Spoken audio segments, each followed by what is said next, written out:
ముఖ్యంగా జగన్ గారు ముఖ్యమంత్రిగా ఉన్నప్పుడు దావోస్కి వెళ్తే ఏ విధంగా 1,26,000 కోట్ల రూపాయలకి ఎంఓఎల్ చేసుకొచ్చారో మనం అందరం కూడా కళ్ళారా చూసాం.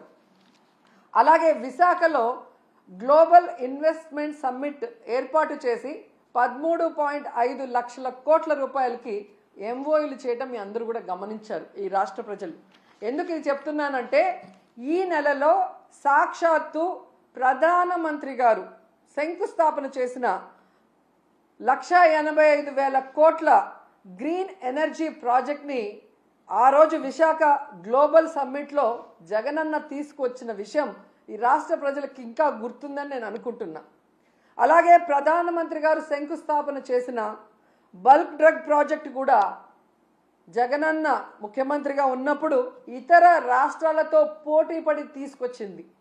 దానికి భూమిని కూడా జగనన్నే తన హయాంలో కేటాయించింది నిజం కాదా అని అడుగుతున్నా. సో జగనన్న తీసుకొచ్చినవి మీ గొప్పతనంగా ప్రధానమంత్రి గారిని పిలిపించి మొన్న హడావిడి చేశారు తప్ప మీ పరిపాలన చూసి మిమ్మల్ని చూసి ఒక్క ప్రాజెక్ట్ అయినా ఒక్క పారిశ్రామికవేత్త ఒక్క పెట్టుబడి అయినా పెట్టాడని నేను అడుగుతున్నాను. జగనన్న విశాఖలో గ్లోబల్ ఇన్వెస్ట్మెంట్ సమ్మిట్ పెడితే అదానీ వచ్చారు, అంబానీ వచ్చారు, జిందాల్ గారు వచ్చారు.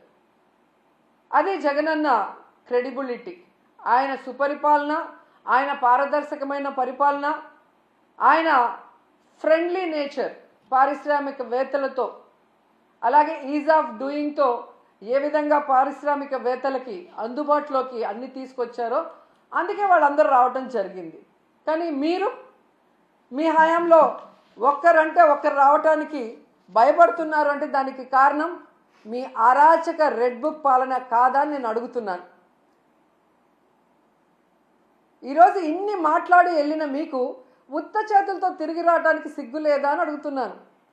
ఏ మొహం పెట్టుకొని ప్రజలకు ఏం చెప్పాలనుకుంటున్నారు? మీకేం కొత్త కాదులేండి.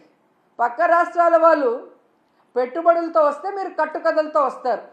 ఎవరి మీద తోసేద్దామా, ఏం చెప్పి తప్పించుకుందామా అన్న కార్యక్రమం మీకు తెలిసినంత బాగా ఎవరికి తెలియదు. దీనికోసం కాదు మీకు ఓట్లేసింది, మీకు అధికారం ఇచ్చింది, మీకు పదవులు ఇచ్చింది.